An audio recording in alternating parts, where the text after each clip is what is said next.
facilitate, and I'm ready when you. Okay, perfect. I just opened it up, so we should see people filing in here shortly. Let's just take a look.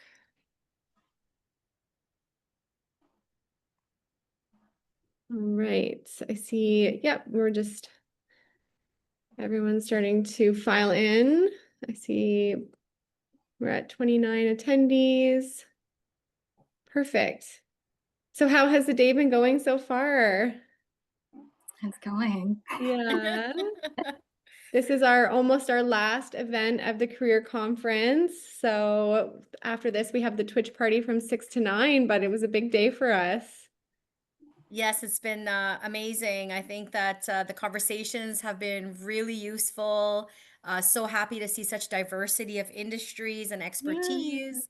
I'm really excited for this session because I think networking has been a theme throughout the day, Shannon. Yes, I think that has been the biggest theme so far. So that's really, really cool. So welcome everybody. I see you, everyone's kind of filing in here. So we'll just give it a few more minutes and then we are going to kick off this networking session.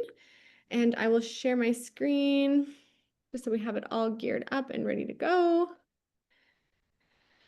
Okay. Yeah, so actually, what a great way to end the day. Almost. We still have the Twitch party, but yeah, it does seem like this networking, Lina, we had our opening event and we had four recent graduates that were on there and we kind of interviewed them a little bit about, how they were finding just life after graduation and if they had any kind of advice for our new grads. And every single one of them said networking was a huge, huge factor in them kind of landing a job and how important it was. So it's really nice to be ending the day with the networking cafe. So I think I will just jump right into it. People can still join, but we'll just, we don't want to run out of time. So we'll jump into this. We have the networking cafe, our last session of the career conference right before our Twitch party. It's hosted by Devon and sponsored by CIBC. So this has kind of been the agenda of the day. We're here at the Networking Cafe, and you can be a part of the graduation party from 6 to 9. So don't forget to tune into that, everyone. So just some technical things. You should all be muted at this point. It's a webinar, so there's no need to kind of unmute yourself. We'll just go through. If you do have any questions, there is a Q&A that you can pop into and you can ask your questions. There's someone there that will be answering for you. This session is recorded, and there's no need for video either. So I am Shannon. I'm Shannon Blanchfield. I'm the Associate VP of Client Success here at Devant, and I am joined today by our very own Sisha Maharaj. She's our Senior Consultant of Business Development and External Relations. And we have our special guest here today, Lina Wang. Thank you so much for participating and being part of this. She is the HR Specialist at HP. So welcome, Lina. Thank you, Shannon. No problem. Okay, so a little background of Lina here. So Lina is a people-focused HR strategist at HP with over 8 years of experience spearheading talent management, organizational design, and executive coaching within global sales operations. And she leverages data-informed insight to drive strategic HR initiatives and is deeply committed to impactful project work and community empowerment throughout her volunteer engagements. So we do have some questions for you, Lina. I hope I covered everything. I'm sure it wasn't, it's not everything that is on your resume, but we tried to keep it as brief as we could. Sound good. So I do have some questions for Lina here. And again, if you do have any questions, pop them in the chat as we go. And I'm sure Sisha will jump in if there's anything that pertains to this. And if there's, anything that we keep seeing kind of repeated. And then we can just go from there. So let's start off. So thank you again, Lina, for joining us. We're so excited to be hosting you and for you to be part of this as we send off these graduates into the professional working field. And like we said, networking has been a big component throughout and theme throughout the day. So I would love to know what your advice for building a strong professional network early in your career is. Yeah, I would say it was important for me as someone who didn't really know what I wanted to get into because I graduated from a strategic business management stream. So, coming out of graduation was like, what do I really do with that? Because I don't think any of my company wants to hire me to do their strategy. So I think after it was kind of talking to different people, and that's where I kind of landed on HR. So from your school, we have alumni associations. That's a good place to start your networking, to actually practice your networking. I think that's kind of for me, it was a more comfortable place to start, right? Because kind of among your peers, then you can kind of practice getting out of your comfort zone. And then you can kind of move on to your professional networks. So there's different whether you're doing accounting, HR, law, whichever, there are associations, like professional associations for that. And typically they'll host events, and those are good to attend. And then that's where you network and get to know different people. There are a lot of speaker events that are out there through different venues and stuff. Those are also good opportunities to get out. Um, and then also LinkedIn, which I'm sure everybody is familiar with, is a good place to network with other people. Another place that maybe people don't think about is kind of the volunteer community in volunteer association, because there are different people that do volunteers, not just students but professionals. Then those are a good place to also build your network. So for me, it was really important, at least to I'm an introvert by nature, so I don't like to go out and network.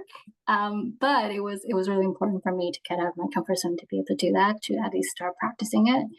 And then the more I do, the more comfortable it is. I'm not saying it's natural for me today, but it is good for practice. Yes, totally. I think volunteering can be overlooked as well. And I think that's a huge component. You never know who you might meet when you're volunteering, especially if it's, for something specific in your field. I remember when I had just graduated, just reaching out to, random little companies, seeing if I could do any of their, client relations or PR, even just something to get my foot in the door. Like, Yeah, for sure. And that's just also to build your experience, right? You never know, because sometimes it's because a lot of times it is that experience that you're speaking to. So having those, even through just volunteering and be proactive in that. And I think also that speaks volumes is if you're willing to put time through something that's volunteer, then you're demonstrating your attitude and your capacity to be able to do well in professional setting. total, absolutely. I also feel that, sometimes we get the feedback that, students or recent grads, they feel a little bit intimidated when they go on to things like LinkedIn and, you're reaching out to someone. It's kind of like a cold call almost. You don't really know, what to say or how to broach it, or, you're worried about that rejection. So what do you have, is there any advice you would give people for kind of, on LinkedIn and what to say or how to approach that?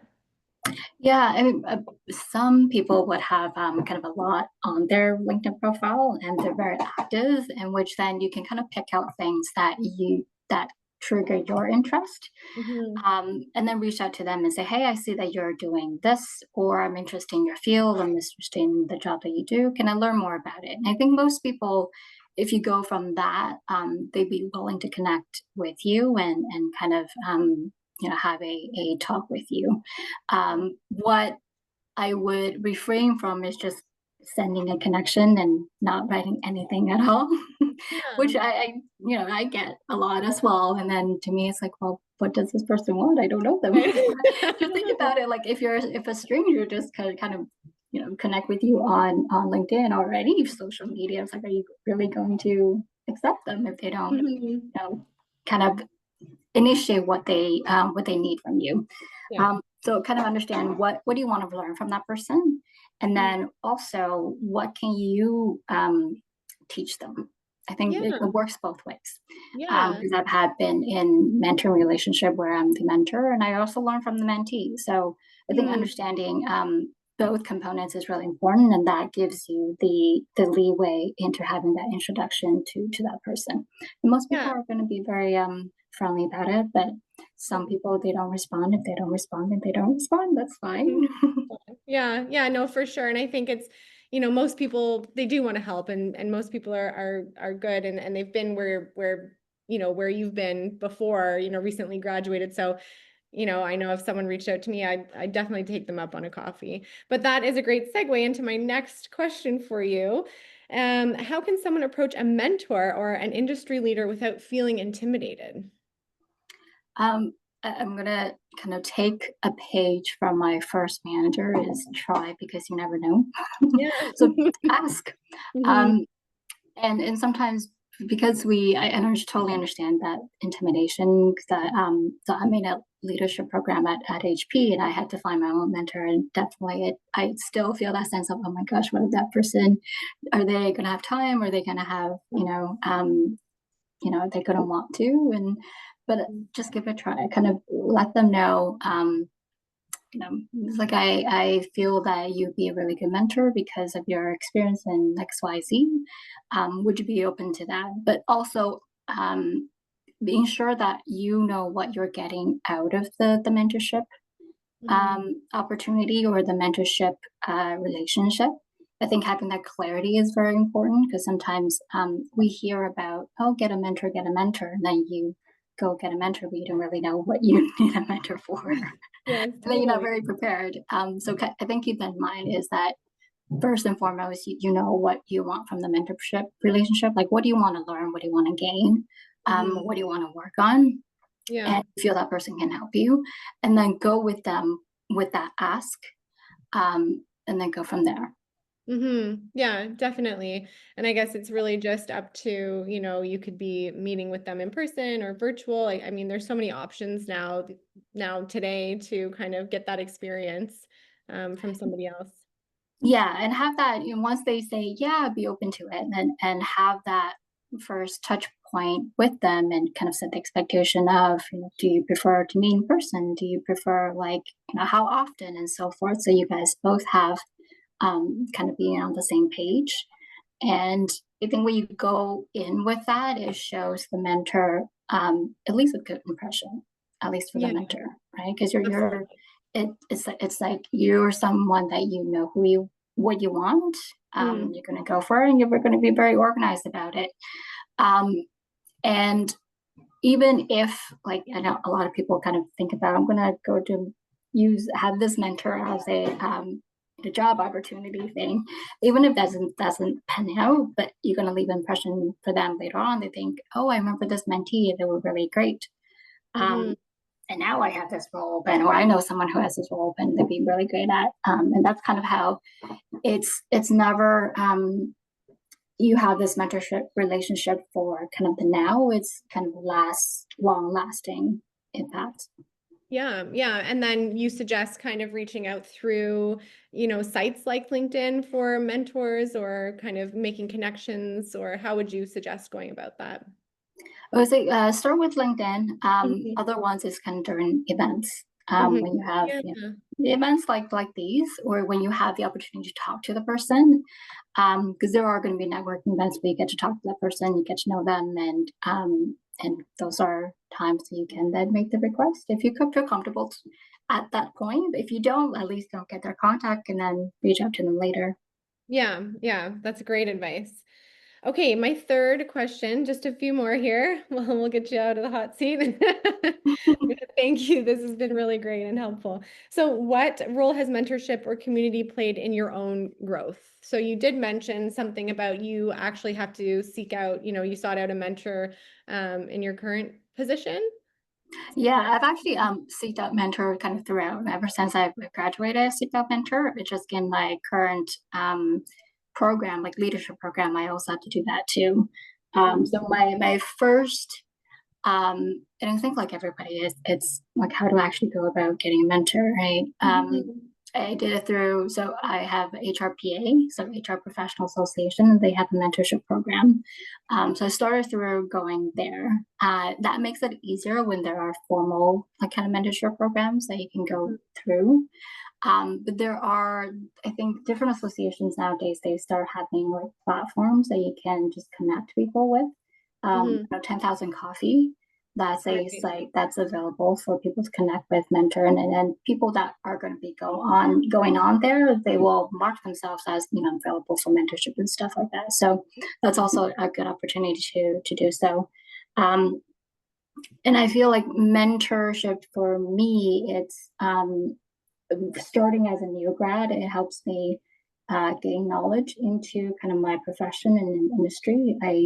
What I learn in school, what actually is going to be very different. And at least when I don't have the experience, I can hear from someone else's experience and kind of build on my knowledge from that point. And throughout, I find that kind of having knowledge of a different industry, because I'm in tech, but I don't work in all different industries. But my mentors are in a different industry, then I can learn from them, and then I would know, oh, I may not want to go to that company, or I may not want to go into that industry because of Yeah. that experience and that relationship. Mhm. And then also, once you have some experience and stuff, you're comfortable being a mentor. I think at the other end, you're also gaining experience as to be a listener, to be a coach, Mhm. which are skill sets you need going into the future as a leader. Absolutely. Yeah. So you can really kind of get an inside look as a mentee into different industries to see, you might not have the experience, but your mentor does, and they could kind of give you an inside look as to what those might look like day to day if if you're interested or thinking about it. That's very interesting. Okay, so our final question for you, Lina, today is how can a candidate make a lasting impression when reaching out to recruiters or hiring managers on LinkedIn or at events? Yeah, so I would kind of answer that question starting off with sharing an example. Mhm. I had once been interviewed someone for an intern position at HP. And where he made a really good impression was he actually found the person that was in the role, like also Mhm. as an intern, Right. um, with HP. He reached out to them, had a conversation with them, learned about the role. So once he was coming into the interview, he was very, very knowledgeable about what the role was, how he could contribute, how his skill sets was suitable, and so forth. Mhm. So of course he was very much hired into the role. Sure, that was, I yeah, see great that, I example. use that example as a way to kind of illustrate. It's important to kind of do your research, do your homework, and maybe not to the extent that this person did. At least not for kind of like reaching out to a recruiter for a potential role, or in LinkedIn. But there's so much information out there about the company, about particular person, about the kind type of roles that they're hiring, Mm. that you can get enough information at least to have an introduction to the recruiter and say, hey, I noticed that your company does this, and they're really aligned to my values, and this is Mm. my skill sets are in here. um, and I would really love to kind of understand more about it, uh, at least have that, give the impression that you did some research instead of Mm. asking like, what do you guys have, what do you guys do? Yeah. Or like really kind of the simple questions that I think recruiters or even sometimes hiring managers feel like you need to do a little bit of research on your own. Yeah, totally. I think it's really important to take the initiative, from the very beginning, whether it's through, the recruiters, whether, getting out there. Laisha, one of our team members, had said, I need to stop being kind of this passive person in my life and start taking initiative because nothing's going to just kind of fall in my lap and come to me. I'm going to have to get out there. And that's what she had said, she met Rod, the CEO of Devon, at an event, and she's now working for Devon. So it is so funny, like how it all can happen, just, the interactions that you have, the people that you meet, and then, you can either it's you gaining experience or insight, but I think it's really important to take that initiative. And like you said, people are looking for that. Have you done research? Everything's so easily, you know, Accessible. accessible, so And there's at no least reason you shouldn't. just check your information in ChatGPT, but ChatGPT gives information very easily. It's very, yeah, it's important especially now. So no, that's really important. And yeah, I think I think that walking away from this, people, have a better scoop on what is expected now, and how they could maybe, land a mentor, or, how to not feel so intimidated when they jump onto LinkedIn and things like that. So thank you. Thank you so much, Lina. This is very, very helpful. And I'm not sure if Sisha, if there's any questions that pertain particular to Lina, or I wasn't keeping an eye on that Sure. Q&A. That's okay. I've got one question here. Lena, first of all, thank you so much for sharing your advice and your My pleasure. expertise with us today. We have a question, how do people know if like someone on LinkedIn is open for mentorship? Like, how do you approach someone maybe to engage in a mentorship conversation if you're new to this conversation or this person? Yeah, you don't. Not on LinkedIn. Not on LinkedIn. I think you just have to try. And kind of back to one of my first manager's advice: try, because you never know. And if you try, you may not get the results you want. But if you don't try, then you definitely won't get the results you want. So at least try. Exactly. Mhm. But if you're a little intimidated on LinkedIn, maybe start with 10,000 Coffee, because those on that platform, it does give a good indication, because I think most people had to fill out if they're open to like mentorship, open to just coffee chat, and what they want to learn or what they want to gain and so forth.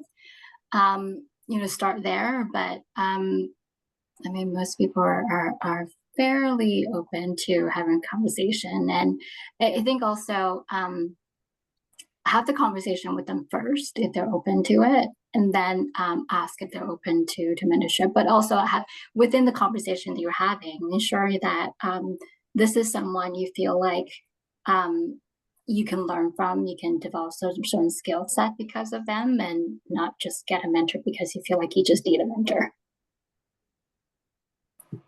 Makes sense. Thank you so much. Thank you so much. And one of the other questions I just wanted to understand a little bit more. Can you tell us a little bit about sort of, we started talking about in the beginning, but, at HP, sort of any advice specifically for people who are interested in HP? Can you share with us a little bit more about like maybe the structure or the functional areas that you're familiar with, and how people could consider themselves or target themselves if they're interested in going into HP? Because sometimes if they're not in the organization, they may not understand how it's structured and the functional roles that might be in need right now in the organization. If you're aware of any functional areas that you can share, that'll be really helpful. Yeah, I can kind of speak to HB Canada is very much a sales centric organization. So I'll broaden this to kind of HP as a whole. So HB Canada, being that it's a sales centric organization, most of the roles are going to be sales related. Like we have like inside sales, field sales, like territory sales reps. And then we also have folks in an office in BC that there are software engineers. So they look after some of our software development stuff. So those are going to be kind of the bulk of our hires for Canada. Now, HB Global as a whole, if we expand, there's a lot more different areas. So anything from AI specialist, data scientist, to operational kind of account operational managers, to just there's a bulk of everything. So, I mean, we have those available, any kind of posting that's available on our career website. It's going to be a little lean these days. Mm. But always look. There are going to be globally, we go into schools and stuff that will have these career fairs and things, and sometimes our recruiters, even locally, they'll go into schools or connect with schools to have postings and things. Okay, great. Thank you. I couldn't let you go without at least asking that. I know some students are burning questions or graduates burning questions, hoping to figure out how to get into the tech sector and HP in particular. So thank you for answering that. I know things are tough right now, looking for jobs, looking for an opportunity to get in. And today Mhm. really was all about sharing with graduates, sharing with job seekers, how to get into the industry, insights from HR leaders like yourself, recruiters, hiring managers. But I think one very important part of being successful in your job search is doing your research and understanding the industry, understanding what the needs of the industry are, what are the problems that you can solve for customers or businesses, and that is often missed. So, if you could maybe describe, in your own words, like how would you describe like the culture, at HP, and what gets you out of bed every day? Like what gets you passionate about the work that you do? Just because Yeah. I think it's important to understand like there's the role and the skills, but there's also the environment and the culture of the organization. Can you please enlighten us a little bit about the culture maybe at HP, and also, what gets you out of bed every day in terms of what do you love about working there? Yeah, for sure. So I could definitely speak for HP. I can't speak for any other company, but the people in HP is something that I am very proud of. I think the people within HP are super open and super talented. I think you can pretty much reach out to almost anybody in HP and they'd be willing to have a conversation with you. That's great. um, and I mean, I work with a lot with senior leaders, so they're very people centric as well. So they're very wanting to do kind of the right thing, even during hard times. And I think that's kind of what gets me out of bed each day because there are going to be tough moments and tough decisions we have to make. But knowing that the leaders that you support, they want to make the right decisions for the employees, that matters a lot. Wonderful, wonderful. Well, I think that's all the questions I have for you, Shannon. I think that I don't see any other burning questions in the chat, so I'll pass it back to you. Perfect. Thank you so much. I'm just noticing that, one attendee is just saying that they have a little bit of stage fright, but if they're confident with yourself and your experiences, your skills, that translates into a much smoother conversation, and engages a broader audience than you've ever expected. So I think the key is to find a common topic. And I think that is so, so true. People might feel a little bit nervous, especially when they're talking to someone who might have a lot of experience, but it's really just about being confident and what you can bring to the table as well. Like you mentioned, Lina, what can mentors do for you, but what can you do for them as well? So I will leave it at that. Thank you so much. Thank you for being here and for participating. It is so nice to meet you and for answering our burning questions. And next we have Sisha, our very own Sisha Maharaj, and she brings to the table a lot. She has 27 plus years of experience in entrepreneurship, financial services, HR, and higher education. She empowers PSEs, newcomers, and investors to achieve financial success in Canada. We can go on and on. She is just she's just a kind soul. She's always here to help. She does her best to help anybody that reaches out to her, and she's done amazing things. She's forged strategic partnerships at Devant to advance career readiness and workforce development, and she's here today to share some tips and tricks for networking. So this is a really great chance to tune in and listen and ask your questions, and I will help to facilitate the Q&A. So I will pass it over to you, Sisha. Thank you. Thank you so much, Shannon. And thank you, Shannon, for such a great day today. This is our last half an hour. So, for those of you who are shy, who are introverted, and are looking for some guidance and how to create some frameworks and structure for your networking, this next half an hour is for you. I'm super excited about this topic, and it's something that I'm very passionate about because I've seen it work. I've seen it help to create new friendships, new business relationships, new business, and literally change lives. So for the next 30 minutes, I'm going to share with you how to change and convert contacts to connections that are going to help you in your life and in your goals for your future. This conference is a career conference, but I also want you to take some notes about how can your network empower you to be the best version of yourself and also to help you unlock your own goals that align with your personal values. So in addition to, all the stuff that you heard today, we're really hoping to wrap this up in the career conference so that you can be more successful. So I'm going to share with you just 5 things. Number one, your superpower is really your network. You've gone to school, you have knowledge and skills, you have education. That's a tool in your toolbox. Your superpower is your network, and I'm going to help you to unlock that. We're going to talk about networking skills. I'm going to share with you some secrets of experts, professors, academics to really share with you how to unlock your networking skills. And you can just pick 2 to focus on. Number 3, I'm going to ask you to stay accountable and to pick 2 and please put it into the chat. This is going to be as engaging as we can, but I want you to get outside of your comfort zone because when you do set a learning goal and you share it with someone, the chances are you're going to actually achieve it. Number 4, I'm going to share with you some top storytelling tips from some of our past speakers and professors. And then number 5, you're going to face your fear. And hopefully we're going to see you at the Twitch party tonight from 6 to 9 on Twitch. And you're going to be a little bit more comfortable to introduce yourself. Shannon has already introduced me.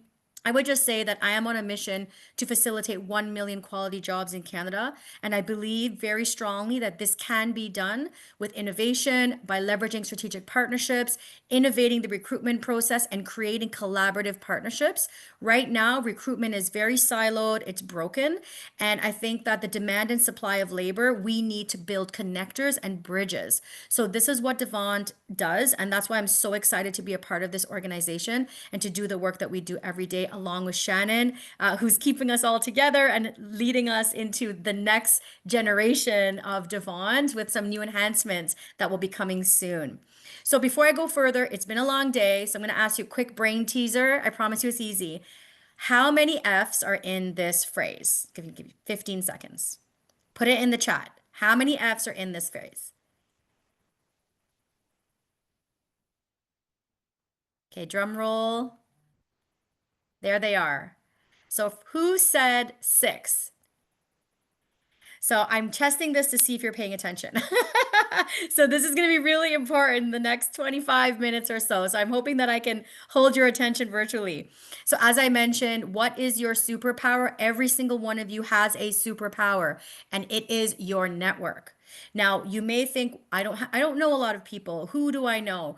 I'm going to give you some quick tips here. I want you to write it down, get a pen and paper, your notepad, whatever you're using. So I want you to think about maybe 1 or 2 names in each of these boxes. Maybe you have more. Number 1, your clients, internal or external clients in Canada, outside of Canada.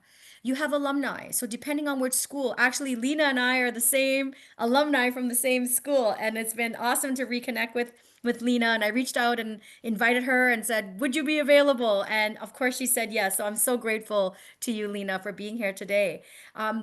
And your alumni, whatever school you've gone to, if you're in a community group, a sports group, if you've done any courses, if you've done sort of even interest programs in your neighborhood locally, think about all of the community groups, your university, your college, and your alumni.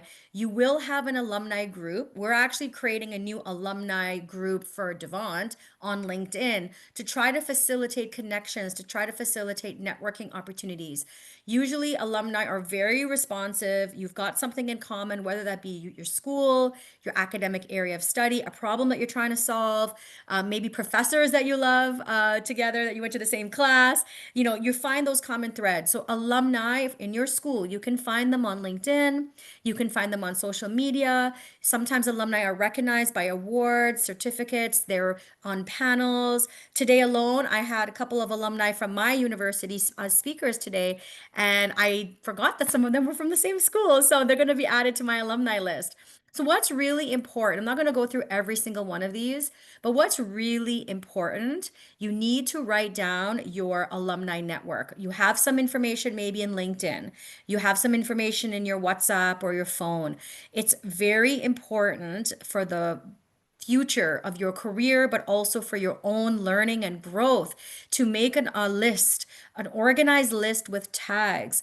Who are the individuals that you know? How do you know them? What is their area of expertise? And most importantly, when you see them posting online, when you see them sharing information, make a column or make a note on what's important to them. What problem are they solving? What are their interests? What's happening to them in their life? You know, LinkedIn, Instagram, social media, people post certain things that they want everyone to know about. So make a note of that. And then think to yourself, how can I add value to that person? Maybe, you know, if there's an event that you're going to, you can invite them to come along. So, not only making a list of people, but what's important to them. Because the reason why this is important is I really believe strongly, and I'm going to talk to you about this in a few minutes, but being able to reconnect and offer assistance, and I believe in reciprocity. How will you do that if you don't understand what's important to your network? Some of the individuals that I had here today as guests, and Devon brought in today as well, you know, we've known some of these people for over 20 years. We haven't spoken to everybody regularly, but because we've got that connection, you know, reading what's important to them, understanding what they're doing, what their industry is all about, you know, it was an opportunity for them to give back, but also for them to also share their expertise as well. So it's really important to map your network. I'd like you to put two names in each of these boxes. A super connector is someone, for example, who organizes events. You know, Lina mentioned HRPAO, maybe somebody who's on an executive of a networking group, someone who's running a mom's group or a sustainability group. If you're passionate about water or the environment, if you're passionate about global issues and peace, you know, individuals who organize events or publish things, papers or opinions, those are super connectors. You don't need to know a lot of people, but if you know a lot of super connectors who understand your goal, your business, and what you need, they will connect you with a warm referral. So I'm going to teach you how to do that. So let's talk about the networking skills and how to unlock them. These are 5 networking skills. You will get a copy of this presentation. The first thing that I'm leading to is planning. You need to intentionally design your network. Once you've scaled and mapped out your network, you want to ask yourself who's missing. What's my blind spot? So, for example, for me, I come from a business background. I worked in financial services for 12 years. Then I worked in higher education for 15 years. So, most of my connections are financial services and business and higher education. When I talk with students, for example, or newcomers who are in sciences, I don't have a lot of connections in that area. That's not my depth of my connections. So that's a blind spot for me. And I've been purposely trying to build and grow out more connections in science, as an example. So, where do you have gaps? Who do you need to know that you don't know yet? And you want to make a list of that in your planning. So, be intentional about your network and where you need to meet these individuals will be number 2, research. You're going to start following the companies, following experts. When you start reading, you're going to see who's being published, who's being mentioned. You're going to follow all these individuals, follow your professors.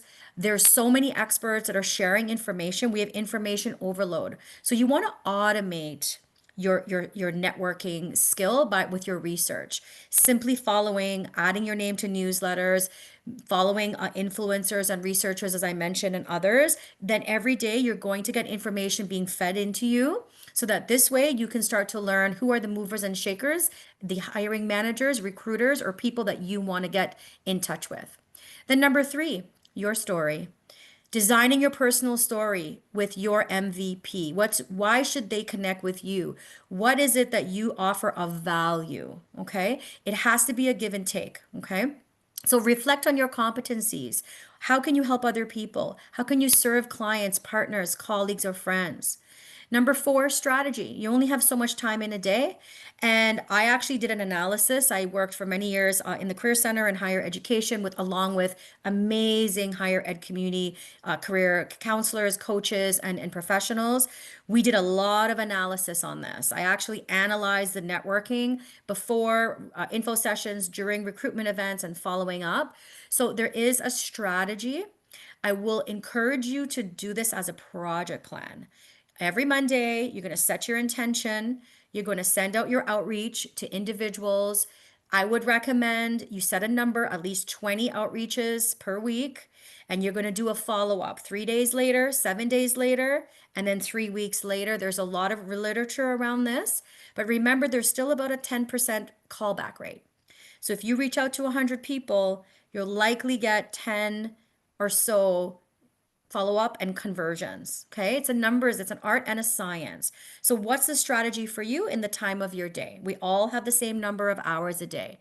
So, if this is something important to you, your professional network is actually valued your professional net worth. So, you want to invest time not just to get your first job. Even when you get your job, when you get your next job, continue to develop and grow your network.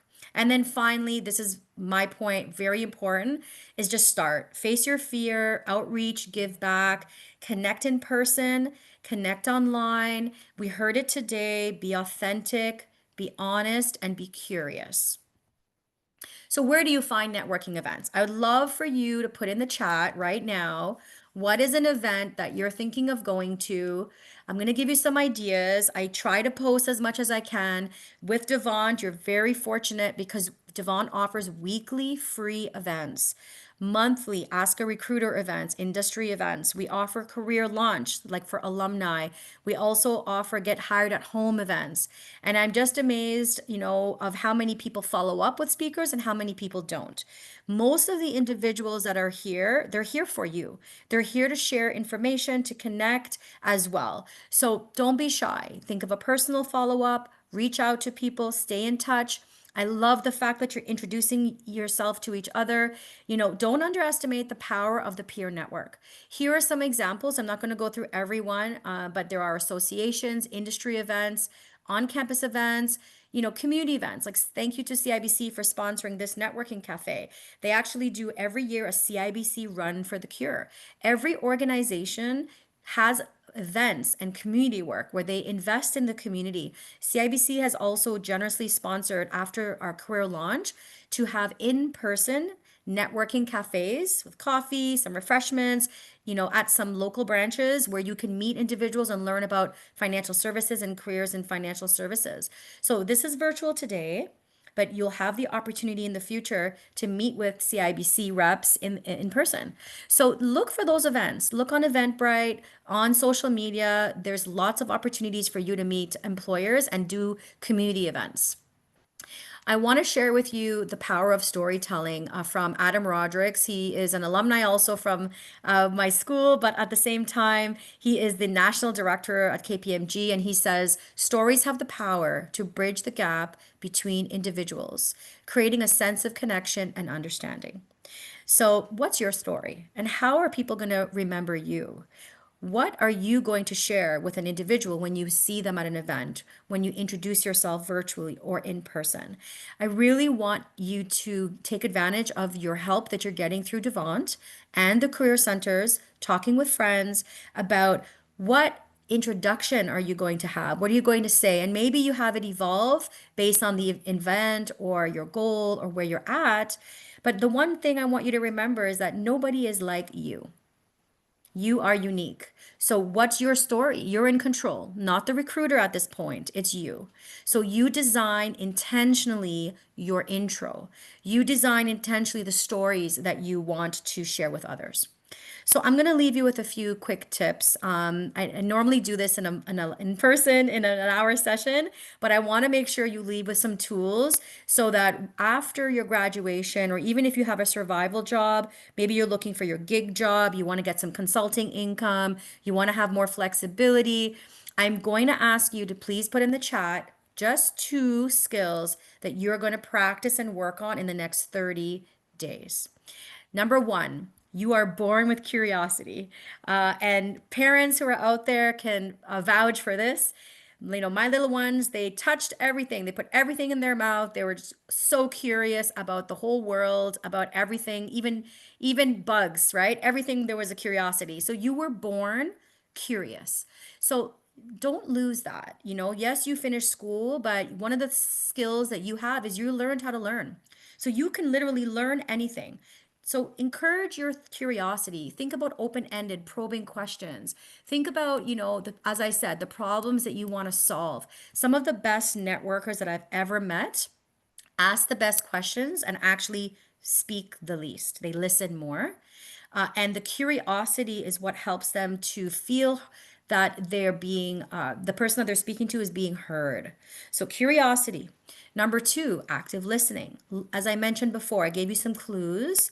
Learn about the person's goals, what motivates them, what's happening in their life, what are their passion projects. I met someone recently in the real estate sector, and she's a realtor, but she's also a designer. She loves designing homes, and she just launched her own design company. And I know some colleagues on my team also have this creativity skill, right, Shannon? And it's just amazing. It amazes me because that's one thing that I find it difficult to do. So, find out from people, what are their passion projects? What are they working on? And listen. Listen, ask a question and wait. See what they say. Pay attention to what's in the back of their virtual background. Sometimes you'll notice people have guitars. Sometimes people have books. I find that, for example, people have books. They're interested in learning. They're more they intellectually they want to get research. They want to learn. So you use the clues in people's environment to help you understand how to follow up with them. Empathy. Genuinely reflect and respond. If someone is telling you something personal, if they've been vulnerable with you, if they've shared something, not everyone does, take a moment to take in what they've said, generally respond to what they're saying. Number four, social skills. It's not just what you say, it's also your body language.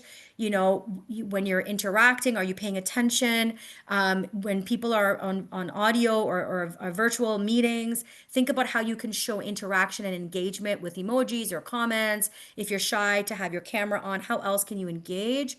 And then finally, reciprocity. I can't say enough about this.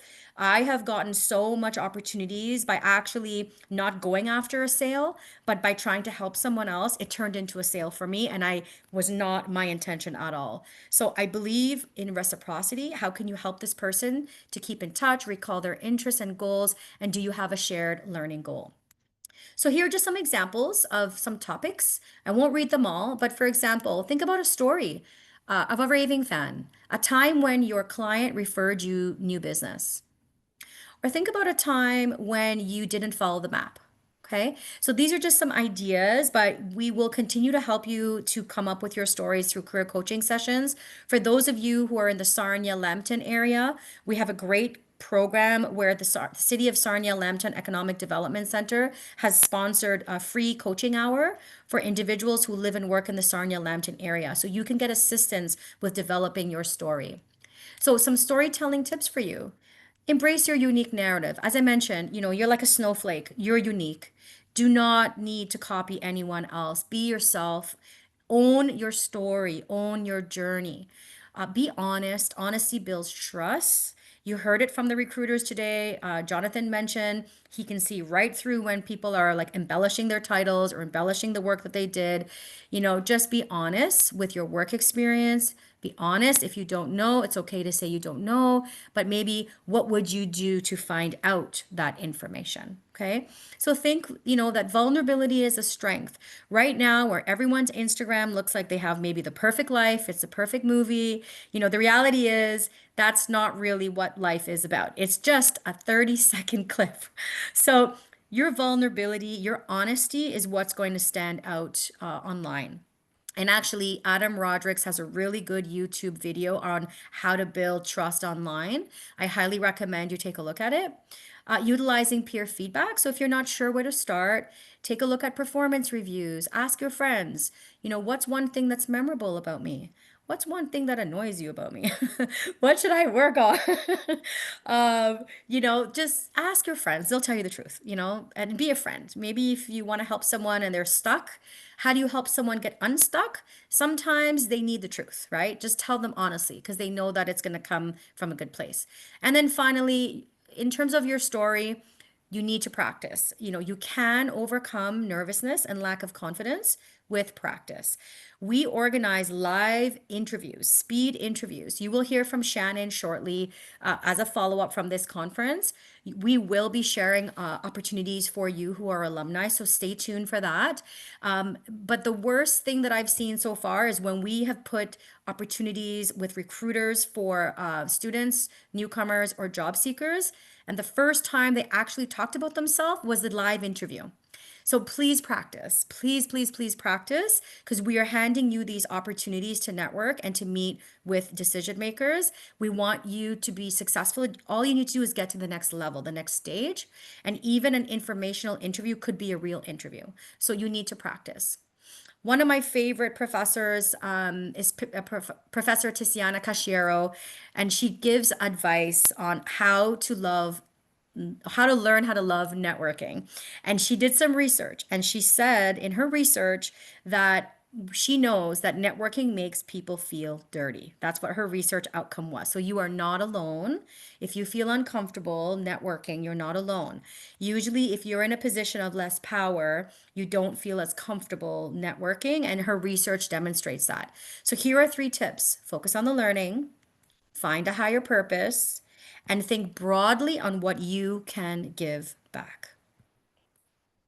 She says here in her next book, when your networking is driven by shared interests, it will feel more authentic. So this is Professor Tiziana Cashiero. She's also the co-author and Power for All, How It Really Works and Why It's Everyone's Business. So another resource there for you. Maintaining relationships, we could do a whole session on this, but just think about it today. You have people who have introduced themselves right here in this chat. Reach out, connect on LinkedIn. You have all the speakers who you heard about today. You have all of the Devant staff. You have volunteers, our students, our student ambassadors. You all you need to do is connect, follow up, connect, watch, see what people post. You don't need to have connections with everyone, but you're going to move that from a contact to a connection if you're authentic and you actually pay attention to what people are posting, what they're sharing, what they're saying. You can like, you can comment, you can share, you can invite to go to events together. I have one of my previous connections, she wanted to be here today, but the timing just didn't work out. She actually works in the Golf Association. So I'll be speaking with her next week to talk about what are some opportunities where we can have learn to golf sessions maybe. Are there any hosted events that she has coming up? So, think about how you can work together with each other, how you can share value. Maintaining relationships is not as hard as you think it is if you're intentional and you think about how you can give back or add value to your network. So that's it for me. I'm just going to stop here. Please stay in touch. I made it easy for you. There's my LinkedIn. And with Devant follow up, I'm going to pass it back to my colleague, my amazing colleague, Shannon. I know I went super fast, a lot of information, but I wanted to make sure that everyone had some tools and processes to help them with networking. We are going to have more speed interviews coming up. You're going to hear about that, but I'm going to pass it back to you, Shannon, to do our wrap up for the day. Hey, well, thank you so much. I know that was a lot of information and some amazing information. And I know a lot of people were taking part in that Q&A and just talking about, staying accountable. And they were talking about which skills they were going to try in the next 30 days. So a lot of social skills and curiosity and communication. I think that's, it's so important. And, like Sisha said, and like Lina said, make those connections and bring something valuable to those connections. So, and being authentic and being uniquely you is what connects people, right? It's what makes people feel connected to you, and it's what it's what sets you apart from the rest. So, like Sisha said, we will be following up with some communication at the end of this day, probably tomorrow. And there's some really exciting stuff coming through the pipelines for Devant. So just keep an eye open. We're always looking to, move forward and help alumni and recent grads. So keep an eye open. We will be hosting some one-on-one sessions with industry leaders and recruiters who will potentially be looking for to hire. So yes, so with that, I don't see any other questions or anything like that in the chat, but I would just like to say thank you all so much for attending, for showing up, for showing your willingness to be here. I mean, it's really just the first step in getting out there. We really appreciate you, and we appreciate you spending this day with us, whether it was, one or two of the events or all of the events that you came to. Thank you so much. Thank you so much, Lina. Thank you for attending and being part of this day and helping our new graduates. Sisha, thank you for all of your tips. And I will end it at that. So I hope everyone has the best day moving forward, and please come to our Twitch party from 6 to 9. Bye, everyone. Thanks again. Thanks, Shannon. Bye, Thank Lina. you. Everyone. Bye. Thank you so much.